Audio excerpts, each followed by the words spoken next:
Sophie, till late in the third quarter, you guys were struggling offensively in that frame. Second half in general didn't feel the same as the first half on that end. Did something change for you guys? What did you see as kind of leading to stalling on that end? Yeah, I think we were just kind of slow.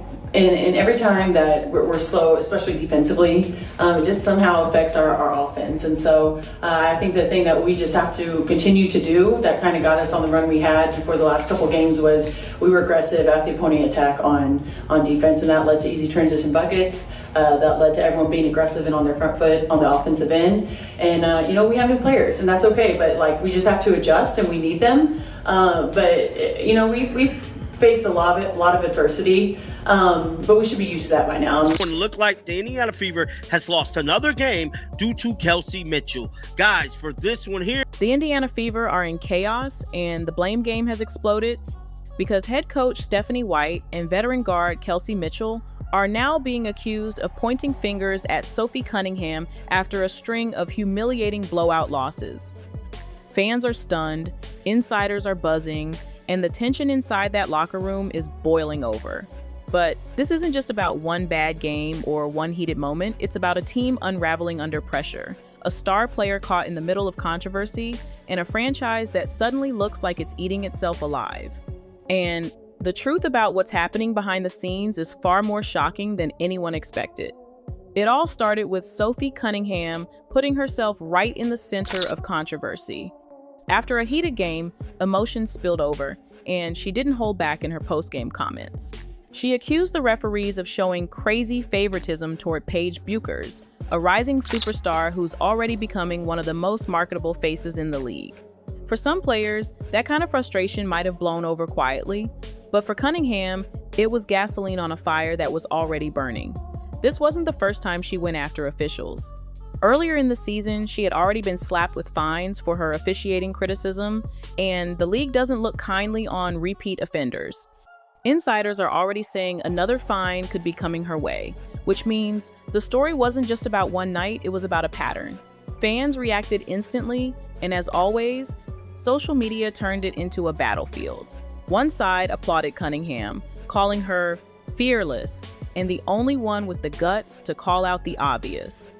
They argued that officiating bias is real and that someone had to shine a light on it, especially when games are decided by razor-thin margins. But the other side wasn't buying it. They accused her of whining, shifting blame, and throwing her team under the bus instead of taking accountability for how the Fever had performed. The divide in opinion was sharp, and that made the noise even louder. The backlash didn't stop there. Behind the scenes, reports suggest that Cunningham's fiery words weren't exactly embraced by everyone inside the Fever organization. Coaches and teammates, already under immense pressure from a rocky season, felt her comments only added more fuel to the chaos. Instead of drawing the team together against a common enemy, the referees, it seemed to widen the cracks within the locker room. Suddenly, instead of focusing on execution and strategy, the conversation turned to Cunningham's mouth and whether she was helping or hurting the team. And when a franchise is already battling through injuries, inconsistent play, and mounting losses, that kind of distraction can be the spark that sets everything else ablaze. And just when you thought it couldn't get worse, Cunningham's own off-court remarks about expansion cities and lifestyle choices added yet another layer to the drama, pulling her even further into the eye of the storm. As if the officiating controversy wasn't enough, Sophie Cunningham managed to stir up even more backlash with comments about WNBA expansion.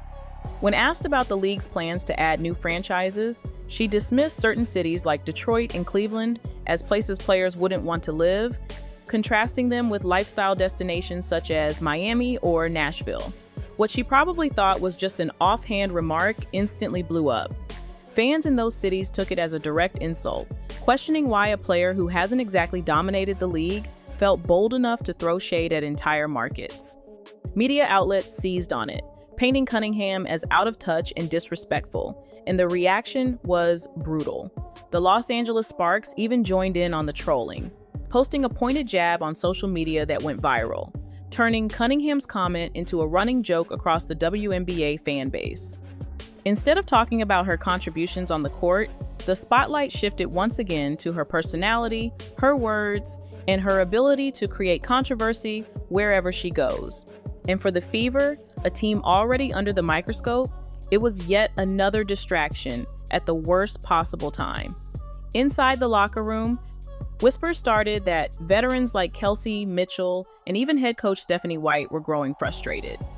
The team needed stability, unity, and focus, but instead, Cunningham's name kept popping up in headlines for all the wrong reasons. Some fans began asking whether, as if things weren't tense enough, Cunningham's frustrations took a physical turn during a game against the Connecticut Sunday. She was elbowed hard in the head during a fast break, a play that most would argue warranted a foul call. But to the shock of everyone, the referees let it slide. No whistle, no free throws, nothing. The incident ignited an immediate uproar from fans and commentators alike.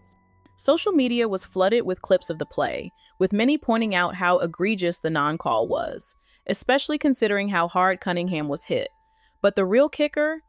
Cunningham herself, usually known for her fiery attitude, was notably calm in the aftermath, almost as if she had already accepted that the WNBA's officiating would continue to overlook her. Fans were furious, blaming the refs for their lack of action and calling out the league for inconsistent enforcement of the rules. The controversy took on a life of its own when Cunningham's teammates Mitchell and White were caught in the crossfire. Some speculated that their silence on the matter only added to the growing resentment among fans. The lack of a strong public defense left Cunningham looking isolated, like a lone figure fighting an uphill battle against the league system. The absence of support from her coach and teammates in that moment only deepened the narrative of division within the Fever locker room. Was the team truly united, or was this just the latest crack in an already fragile foundation? And behind all this, a deeper issue was emerging. The Fever weren't just losing games, they were losing control of their image, their identity, and their chemistry. Every public outburst, every comment, and every ignored foul seemed to chip away at their reputation, both within the league and in the eyes of their fans. What was once a hopeful season now felt like a ticking time bomb, with more blowout losses potentially leading to even bigger internal conflicts. If the Fever couldn't pull it together soon, there was a real chance their season and their team chemistry could implode. The Fever season has been nothing short of a roller coaster, but not in a good way. Injuries have decimated their roster, with key players sidelined for extended periods. The absence of their star player, Caitlin Clark, added fuel to the fire, leaving the team scrambling to find its footing. Yet, despite the constant setbacks, the Fever are somehow still in the playoff hunt, sitting just above the cutoff line. On paper, that might sound like a minor success in a difficult season, but in reality, the team's inconsistency is impossible to ignore. Kelsey Mitchell, one of the team's remaining veterans, has been thrust into a bigger role as a leader. However, her performances have been up and down, often brilliant, but just as often disappointing. As the team's scoring leader, she's expected to carry the load. But her struggles on the court seem to reflect the bigger issues within the Fever: a lack of focus, shaky morale, and growing uncertainty about leadership. Stephanie White, the coach, has been under immense pressure. In an ideal world, she would be the one to rally the team, to steady the ship amid all the adversity. Instead, the locker room is becoming a battleground, with Cunningham's comments and Mitchell's inconsistent performances making her job even harder. At a crucial point in the season, the Fever are falling apart, not because of their opponent's strength, but because of internal divisions. White's ability to lead is being called into question as the team continues to struggle under her watch. She's been accused of not managing the growing rifts, not stepping in when tempers flare, and failing to find a way to motivate her players when the chips are down. Meanwhile, Cunningham, still embroiled in controversy, has found herself at the center of it all. It's clear her frustrations on the court are not just about officiating, they're about being stuck in a toxic environment where leadership is fractured, roles are unclear, and the pressure to perform is overwhelming. As the team continues to lose, the blame starts to fall squarely on her, White, and Mitchell. Instead of banding together and working through the adversity, it feels like the Fever are unraveling from within. And while the fans watch from the stands and social media, they're starting to ask, can this team pull it together before it's too late? Or is the damage? And then the whispers started. Behind closed doors, the speculation began to grow. Was Coach White turning on Cunningham? Were Mitchell and White silently blaming Sophie for the team's blowout losses? The tension within the Fever locker room became palpable as players started to wonder if the accusations were more than just rumors. Video footage leaked from a heated team meeting, nothing overtly dramatic, but the body language said it all. Mitchell and White were visibly frustrated, and Cunningham, typically known for her fiery persona, seemed uncharacteristically defensive. The tipping point came after one particularly brutal loss to a division rival, where the Fever were blown out of the water. It was the kind of loss that leaves a bad taste in your mouth long after the final buzzer. Mitchell had a subpar performance, Cunningham's frustration boiled over again, and White looked like she was barely holding the team together. After the game, a few fans in the arena overheard White and Mitchell having a private conversation. Word quickly spread that they were blaming Cunningham's defensive lapses and inability to execute in clutch moments for the team's lack of success. It wasn't the first time such a conversation had been rumored, but this time it felt more real. While none of the players have confirmed these private conversations, the murmurs among insiders continue to intensify. Cunningham, despite her vocal leadership, has become a lightning rod for frustration within the team. And for Mitchell and White, both of whom have their own struggles to deal with, it may be easier to shift the focus onto a teammate than face the heat themselves. The problem is, this kind of public speculation and locker room friction rarely stays behind closed doors for long. If the Fever's internal tensions continue to grow, it could easily spill out into the public, further tarnishing the team's image and derailing their already rocky season. And while this division seems like it's festering, the real question is whether the Fever can salvage their season or whether these rifts will be too much to overcome before the playoffs. If White and Mitchell are indeed turning on Cunningham, it could lead to a total breakdown of team chemistry, a fatal flaw that no amount of talent can cover up. But what's more concerning is whether this internal chaos is only the tip of the iceberg. What's happening behind the scenes could be far more damaging than anyone realizes.